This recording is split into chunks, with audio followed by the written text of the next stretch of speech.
Nous vous invitons à vous abonner si ce n'est pas encore fait, à activer la cloche pour être au courant de nos prochaines vidéos, à nous suivre sur nos réseaux Facebook, Instagram, adventiste.mq. Bon visionnage et prenez soin de vous. Vous avez besoin d'aide. Vous souhaitez vous entretenir avec un pasteur, un psychologue, un conseiller en relation d'aide. La cellule d'écoute de la Fédération des Églises adventistes du 7e jour de la Martinique est à votre disposition, 7 jours sur 7, de 8h à minuit, au 0805 288 394. Cet appel est gratuit.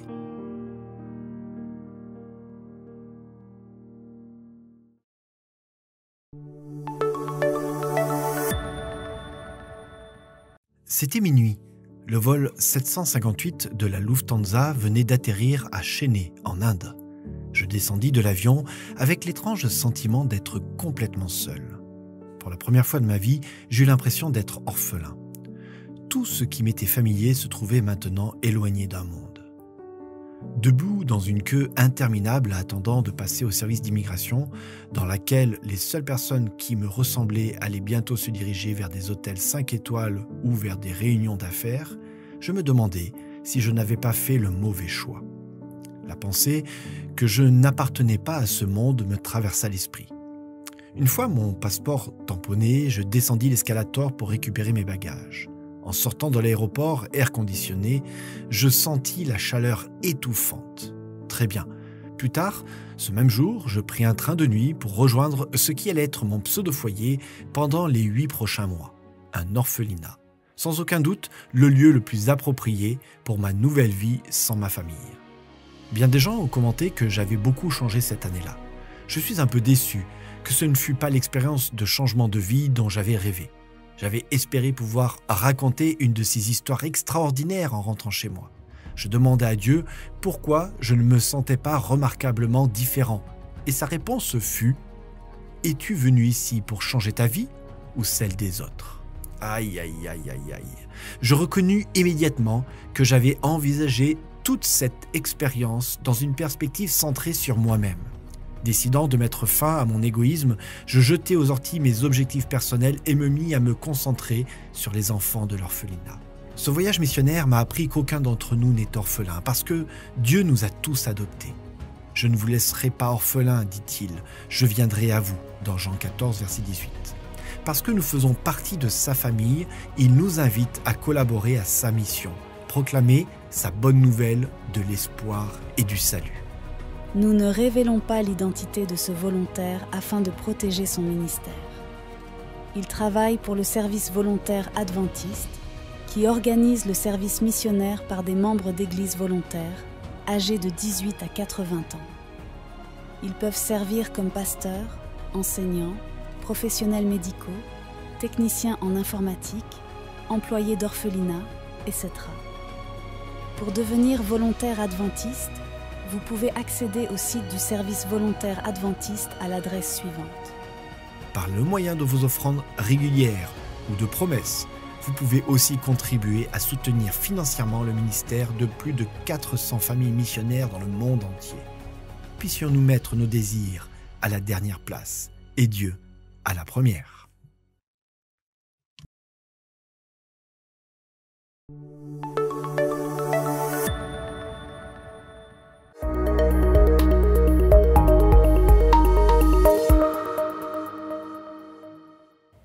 Salut à tous, je suis heureux de vous retrouver pour un moment de réflexion autour de la parole de Dieu.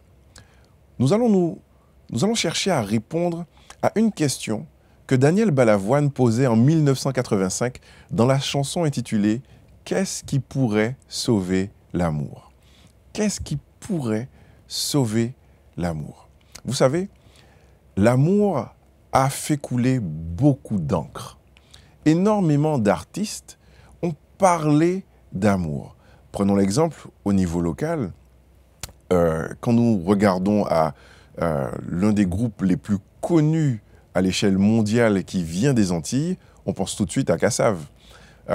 Dans Kassav, dans ce groupe, il y a Jocelyne Béroir qui, en 1995, a sorti un morceau qui s'appelait « Kessa Levé », l'histoire d'une femme qui a aimé, qui a vécu quelque chose avec un homme et qui, malheureusement, la relation s'est arrêtée et elle dit qu'elle va se relever. Il est vraiment question de résilience d'une femme dans cette chanson. L'amour, comme je disais, a fait couler beaucoup d'encre. Ce matin, j'aimerais qu'on puisse réfléchir ensemble à ce qui pourrait sauver l'amour. Avant d'aller plus loin, je t'invite, si tu le veux bien, à incliner la tête avec moi et à demander à Dieu de nous guider dans ce moment. Dieu éternel, merci pour tes bienfaits, merci pour ton amour. Nous te demandons, Seigneur, de guider cette réflexion et par ta grâce, aide-nous à être grandis à l'issue de cela. Nous t'en prions, Jésus-Christ. Amen. Qu'est-ce qui pourrait sauver l'amour? Ce matin, je nous invite à observer les choses, du moins à prendre des lunettes. Je ne sais pas si vous avez déjà utilisé des lunettes polarisées. Quand on se trouve près d'un lac, près de la mer, les lunettes polarisées vont faire que les reflets qui sont en surface vont totalement disparaître et on aura une aisance à voir ce qu'il y a au fond de l'eau. Ce matin, je nous invite à utiliser les lunettes du créationnisme.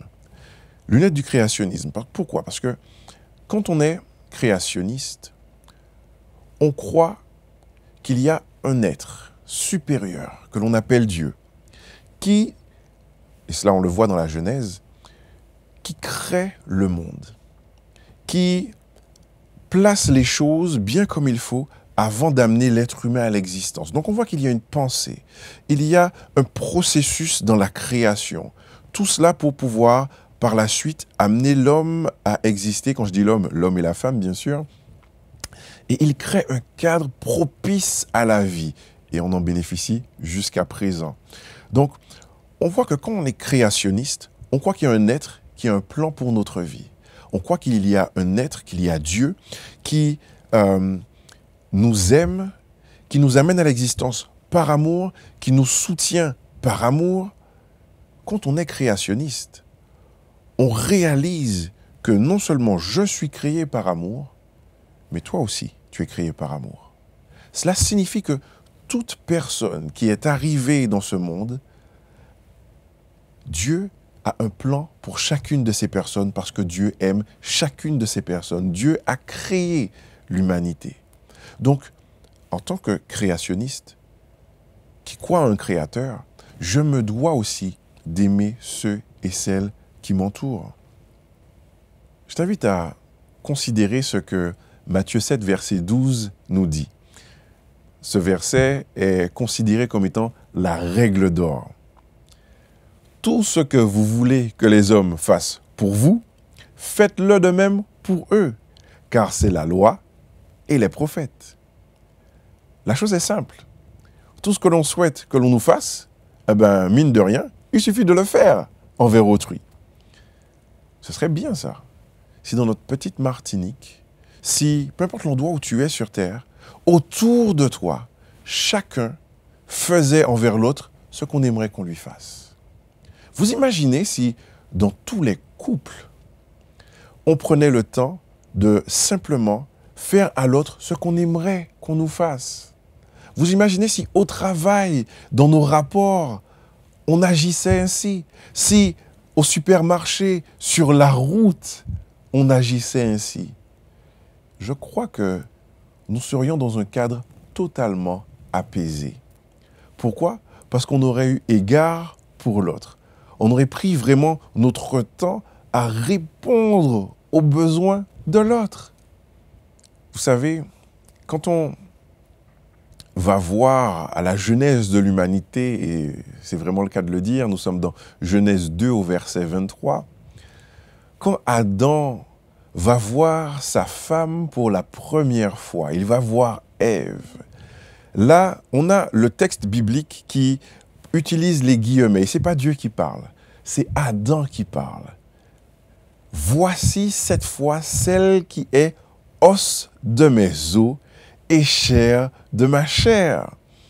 Les amis, quand Adam, il voit Ève, il reconnaît en elle une partie de lui-même. Il voit que c'est lui-même. Os de mes os, chair de ma chair. Je crois que ceci est un antidote pour tout couple où éventuellement les choses n'iraient pas trop bien, où malheureusement trop de nuages se seraient amoncelés. Si je considère mon époux, mon épouse comme étant moi-même, eh bien, qui est-ce qui aime prendre des coups? Qui est-ce qui aime prendre des paroles dévalorisantes? Personne n'aime cela. On ne se fait pas cela et on ne devrait pas se faire cela à soi-même. Et vu que l'autre, mon épouse, est une partie de moi-même, je ne peux pas lui faire cela. Parce que je suis créationniste. Je crois que toutes les fois où je m'adresserai à mon épouse, je dois pouvoir continuer de l'aider à se développer, continuer à lui faire sentir qu'elle est une personne aimée. Je crois que toutes les fois où je considère que mon épouse, elle est os de mes os, qu'elle est chair de ma chair, mes paroles doivent la construire, doivent l'élever, doivent l'aider à être une meilleure personne. Os de mes os, chair de ma chair. Vous imaginez si tous les parents du monde disaient à leurs enfants qu'ils sont des êtres aimés, qu'ils ont de la valeur, sans faire d'eux des mini-dieux, on est d'accord, mais tout de même leur faire savoir qu'ils sont des êtres importants, appréciés, aimés. Je veux croire que beaucoup de complexes n'auraient pas eu de place, d'espace pour se développer dans la société. Os de mes os, chair de ma chair. Si dans tous les couples, à la Martinique et ailleurs, on prenait le temps de peser la profondeur de cette expression que Adam il va dire, les amis, je veux croire qu'on prendrait du temps et on prendrait vraiment le temps de reconnaître l'autre dans la place qu'il mérite, qu'il a vraiment. Les amis, cette affaire, elle est sérieuse. Parce que quand je suis créationniste, je crois que Dieu est mon créateur, mais je crois aussi qu'il est ton créateur. Je crois que il est notre Père à nous deux. Et cela, c'est beau, parce que nous sommes frères et sœurs. Mais par contre, et là, je lis un passage qui m'effraie, un passage qui est lourd de sens, un passage dans lequel je ne souhaite vraiment pas être décrit. Dans Jean au chapitre 8, Jésus va parler avec des pharisiens, des hommes qui malheureusement cherchent à le piéger, cherchent à troubler Jésus. Et malheureusement pour eux, ils sont tellement aveuglés qu'ils ne font que cela. Chercher à troubler, à perdre Jésus, à mettre des embûches dans le ministère de Jésus, à briser Jésus. Et Jésus va leur adresser ces mots dans Jean 8 au verset 44. Il va dire, « Vous avez pour père le diable, et vous voulez accomplir les désirs de votre père. Il a été meurtrier dès le commencement, et il ne se tient pas dans la vérité, parce qu'il n'y a pas de vérité en lui. Lorsqu'il profère le mensonge, il parle de son propre fond, car il est menteur et le père du mensonge. » Mes amis, la chose, elle est sérieuse. Les pharisiens, malheureusement, se sont inscrits dans une certaine forme de rébellion envers Jésus, une opposition franche et marquée envers Jésus. Les pharisiens, malheureusement pour eux, se sont placés dans une position où le Dieu créateur n'est pas leur père. Le Dieu créateur, si toutefois ils sont dans une relation avec une femme qui craint Dieu, le Dieu créateur est leur beau-père. Mes amis, je me rends compte que si toutefois, dans mon couple, dans ma relation avec mon épouse, Je suis celui qui va la détruire. Je suis celui qui va lui donner des paroles qui vont la diminuer. Si je n'aurai pas égard à la faire croître, mais au contraire à l'effacer, à l'amoindrir, il faut que je me pose la question. Il faut que je me demande de qui je suis en train de faire les œuvres. Est-ce les œuvres du Dieu créateur ou les œuvres du diable? Les amis, c'est une affaire qui est sérieuse. Je ne peux pas vouloir m'inscrire dans ce que le verset 44 du chapitre 8 de Jean présente. Quand je suis créationniste, je ne peux pas me retrouver dans le camp de ceux qui vont mentir, de ceux qui vont abuser de l'autre, de ceux qui vont détruire, mais au contraire, de ceux qui vont faire du bien, ceux qui vont aider l'autre à aller mieux, de ceux qui vont construire. Les amis, quand je suis créationniste, je crois qu'il y a Dieu. Un Dieu qui a un plan pour moi.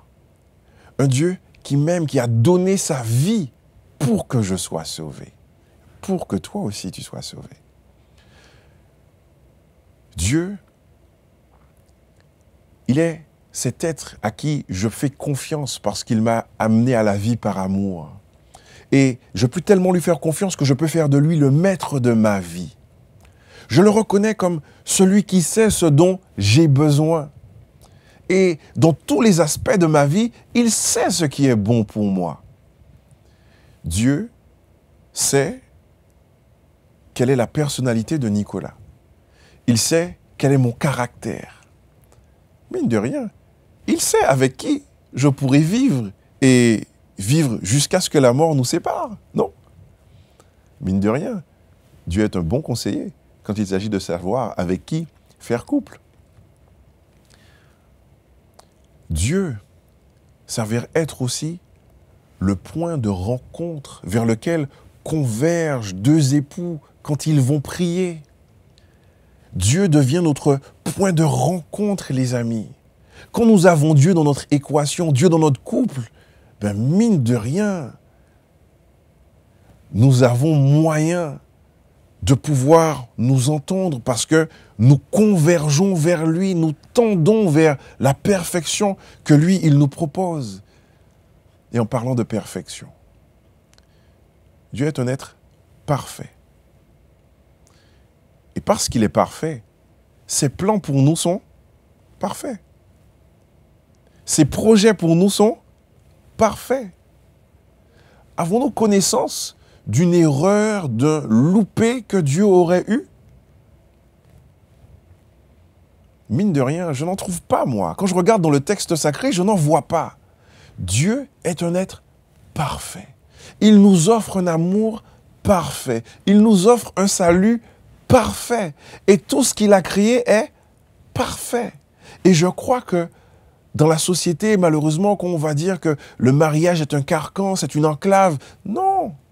Le mariage est un outil parfait que Dieu place pour le bien de l'homme et de la femme.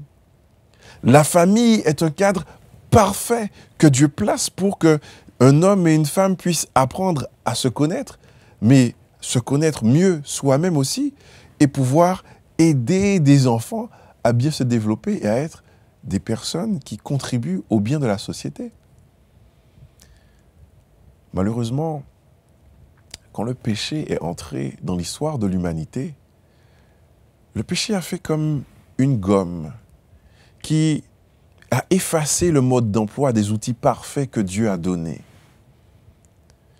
Mais l'outil en lui-même reste parfait. Je crois, mes amis, que le plan de Dieu pour vous, il est parfait. Je crois que le plan de Dieu pour moi est parfait. Je crois que Dieu a la capacité de placer tous les jalons pour la réussite de ma vie, que ce soit au niveau familial, au niveau professionnel, au niveau spirituel, dans la société. Dieu a la capacité de placer ses jalons. Après, il suffit que moi, je lui laisse l'espace, la place pour le faire et que je respecte les indications que lui, il m'aura données. Qu'est-ce qui pourra sauver l'amour? Les plans de Dieu, les projets de Dieu.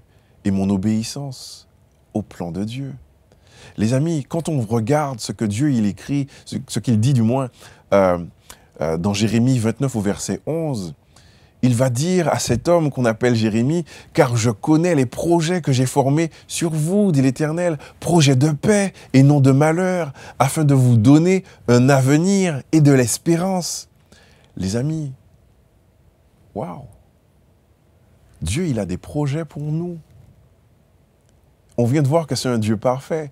Donc, ses projets pour nous sont forcément parfaits. Il a des projets de paix. Et si toutefois on a peur, il nous fait savoir, ce ne sont pas des projets de malheur. Et la suite me donne de la quiétude. La suite m'apaise. Parce que dans ma tête, je sais que Dieu, pour moi, il prépare un avenir. Il a un avenir à me donner. Et en dépit de tout ce que je vois dans la société martiniquaise, où ces temps-ci, malheureusement, on a eu des crimes qui ont eu lieu sur notre territoire, malgré ce qu'on entend aux infos, des bruits de guerre qui ont lieu en Europe, dans le Moyen-Orient, ou en Afrique aussi, mine de rien, peu importe tout ce qui se fait dans le monde, Dieu, qui est un être parfait, qui a des projets parfaits pour moi, me donne un avenir et il me donne de l'espérance. Et cela, c'est bon de savoir que ce Dieu prend soin de nous et tient à ce qu'on soit apaisé. Dans Jérémie, toujours, le livre de Jérémie 1 au verset 5, il va dire à Jérémie, « Avant que je t'eusse formé dans le ventre de ta mère, je te connaissais. Et avant que tu fusses sorti de son sein, je t'avais consacré, je t'avais établi prophète des nations. » Les amis, je ne crois pas que Dieu fasse des préférences entre les individus. Je crois que Dieu, de la même manière qu'il connaissait Jérémie, de la même manière qu'il l'a formé, les amis, je crois que Dieu nous connaissait, nous aussi. Je crois que c'est lui qui nous a formés. Et comme pour Jérémie, il avait un projet pour lui de faire de lui prophète des nations, de la même manière, il a un projet pour nous. Il a un projet pour chacun de nous qu'il saura nous révéler. Les amis, Dieu place des outils dans la société, dans notre vie, tels le mariage ou autre. On voit que Dieu place des outils pour notre épanouissement. Mais malheureusement, on a du mal parfois à les comprendre et à les utiliser. Nous avons parlé de perception du monde, de lunettes créationnistes. La société actuelle nous propose une autre paire de lunettes, celle de l'évolution, qui propose une vision évolutionniste du monde. Mais quand on regarde ce que la théorie de l'évolution propose à l'humanité, dans son lot d'éléments, dans son lot d'outils, il y a la théorie de la sélection naturelle. Permettez-moi de vous faire cette courte lecture. La théorie de la sélection naturelle permet d'expliquer et de comprendre comment l'environnement influe sur l'évolution des espèces et des populations, et prêtez bien attention à cela, en sélectionnant les individus les plus adaptés, et elle constitue donc un aspect fondamental de la théorie de l'évolution. Waouh! Donc, je me rends compte que si je prends ces lunettes de l'évolution, ma vision du monde est que il y a des individus qui seront sélectionnés et d'autres individus qui seront simplement écartés, rejetés. Des individus plus adaptés seront gardés et des individus plus faibles, parce que mine de rien, il est question de la loi du plus fort et du plus faible dans la théorie de l'évolution, dans la sélection naturelle, où on voit cela est expliqué bien souvent par, vous voyez dans un nid, deux petits ont éclos, il y a un qui est vigoureux, qui est fort, qui est vif, qui montre qu'il en veut. Celui-là, il va être nourri, il va être choyé.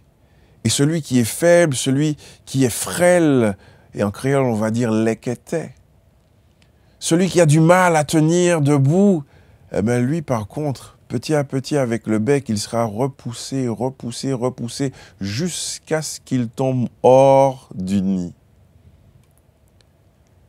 Si, dans mon couple, je porte des lunettes évolutionnistes, avec cette vision évolutionniste, les amis, si je me permets de faire cela, je risque d'exercer des réflexes évolutionnistes. Et cela m'amènera à un moment ou à un autre à repousser l'autre hors du nid. Si dans la société j'agis ainsi, mine de rien, je ne crois pas que la paix, la joie, l'épanouissement, la construction de l'autre sera ma priorité. Moi, aujourd'hui, je dois faire un choix. Je dois faire un choix. Savoir quelles lunettes que je vais porter aujourd'hui. Quelles lunettes que je vais porter demain matin. Est-ce que je vais faire le choix de porter les lunettes du créationnisme qui m'invite à voir l'autre comme étant une personne créée par Dieu, une personne voulue par Dieu, peu importe les conditions, les circonstances de sa naissance. Dieu a un plan pour cette personne. Dieu aime cette personne. Dieu considère cette personne. Est-ce que je vais faire le choix de porter ces lunettes ou de porter les lunettes que la théorie de l'évolution m'invite à porter? Les amis, je crois que nous pouvons choisir les lunettes du créationnisme. Parce que quand nous faisons cela, quand nous portons ces lunettes, nous pouvons entrer dans un cercle vertueux. Un cercle vertueux dans lequel on va s'accorder du temps. Je vais accorder du temps à mon épouse, du temps à mes enfants, du temps à ma famille élargie.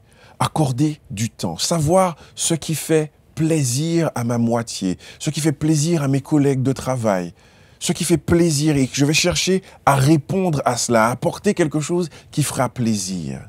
J'aurai des petites attentions qui disent à l'autre, tu as de la valeur, tu es aimé, tu es apprécié. Je crois qu'aujourd'hui, nous pouvons faire le choix de porter les lunettes du créationnisme, à voir le monde à travers ces lunettes, à voir l'autre et à considérer l'autre à travers ces lunettes, afin de pouvoir ensemble évoluer, vivre dans un cercle vertueux. J'espère vraiment qu'aujourd'hui, toi et moi, nous ferons ce choix de porter ces lunettes. Mon ami, je te remercie d'avoir passé ce moment avec moi autour de la parole du Seigneur. Je t'invite à simplement maintenant, si tu le veux bien, incliner la tête et ensemble, nous allons demander à Dieu de permettre que nous puissions vivre cela pleinement. Dieu éternel, Dieu de vie, Dieu de paix et Dieu d'amour, Seigneur, merci de nous proposer de voir autrui comme étant une personne que tu aimes vraiment et totalement. Seigneur, aide-moi à voir que moi aussi j'ai de la valeur à tes yeux parce que tu m'aimes énormément. Et je ne dois pas développer des complexes, mais au contraire, savoir que je suis un être aimé, donc je peux être épanoui et vivre pleinement. Seigneur, aide-moi à être celui qui construira quelqu'un aujourd'hui, à être celui qui apportera une bénédiction à quelqu'un aujourd'hui. Je te demande cela dans le nom de Jésus-Christ. Amen. Merci beaucoup d'avoir partagé ce moment de partage et je te dis à la prochaine fois.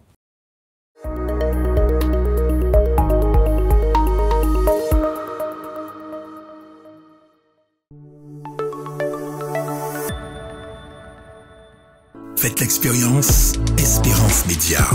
Vibrez, écoutez et regardez votre radio Espérance FM en direct.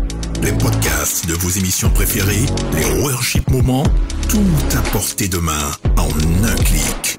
Téléchargez dès maintenant l'application Espérance Média, disponible sous les plateformes de téléchargement Apple Store et Google Play.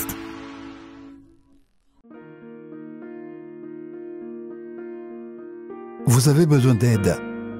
Vous souhaitez vous entretenir avec un pasteur, un psychologue, un conseiller en relation d'aide.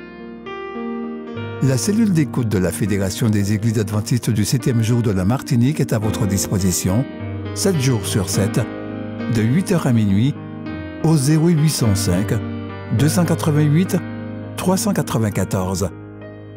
Cet appel est gratuit.